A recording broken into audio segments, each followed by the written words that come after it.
So Birds of Prey and the Fantabulous Emancipation of One Harley Quinn is a movie. Or, was a movie. The title confused fans of the comic books, apparently. I guess Harley Quinn isn't generally a member of the group Birds of Prey, or something or other. I don't know, I don't read comics. So they've changed the title of the movie to Harley Quinn Birds of Prey, because that solves this movie's problems. Anyway, there is a movie, it does exist, it's been in theaters for about a month, and it's about a crazy but endearing clown lady making new friends in the wake of a rough breakup, as all the assholes and dicks in her life descend upon her now that she is single. Shenanigans ensue. But it's not really doing all that well at the box office. And that's apparently all anyone wants to talk about with this movie. With a budget of about $90 million, it needs to pull in about $180 million before it breaks even due to advertising costs. And currently, it's sitting around the $200 million mark.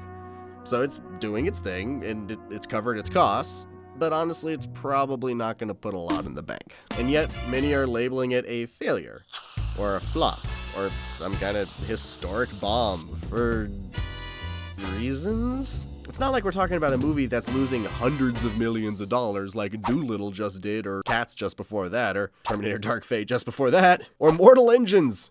Yeah, you remember Mortal Engines? Of course you don't. No one does. Because no one saw it. The obvious answer for all this, of course, is because females, because internet. But that's arguing a negative, and I don't really want to do that in my tiny echo chamber on my minuscule YouTube channel. What? You are so cool. Also, Invisible Man, a movie very obviously about women dealing with abusive men. Yeah, in about 8 days, it made $52 million against its $9-ish million budget. So anyone saying Birds of Quinn lost money because lady stuff is just wrong or dishonest or both. Because the real reasons Emancipated Birds has struggled are: it is an R-rated sequel to a PG-13 flick that made most of its money off 13-year-olds. Seems kinda obvious. Most people don't know what the Birds of Prey are, and if they do, it's because they remember that sub-Smallville CW show from the early 2000s, which is not encouraging.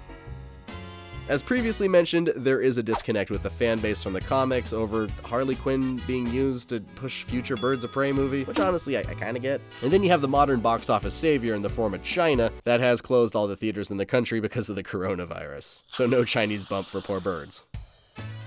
And finally, 98.6% of the world's population despised Suicide Squad. Honka honka! Humans and animals and plants alike. Everyone. Everything. See this dog? He's sad. You know why he's sad? He just watched Suicide Squad. And it's unfortunate, because it's a good movie, guys. I liked it a lot. It's very fun. I even liked the first title. Like the movie, it's very fun. Though I wasn't crazy about the hyena, or at least how the hyena was used, and that it wasn't used, so it was kind of pointless. Come on, guys.